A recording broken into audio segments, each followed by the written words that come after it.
Aktor Verrell Bramasta mengalami cedera pada bahunya usai bertinju dengan sahabatnya Enrique.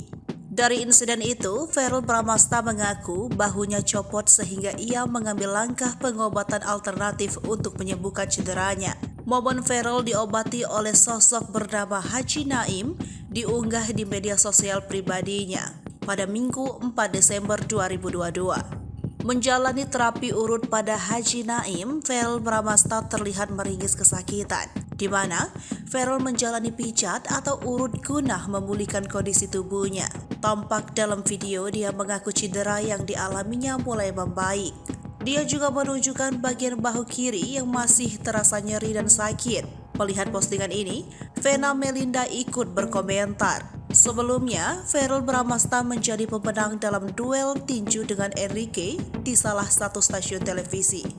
Padahal sebelumnya, Verrell mengalami cedera otot sampai harus didatangkan tim medis ke atas ring untuk memeriksa kondisi tangan kirinya.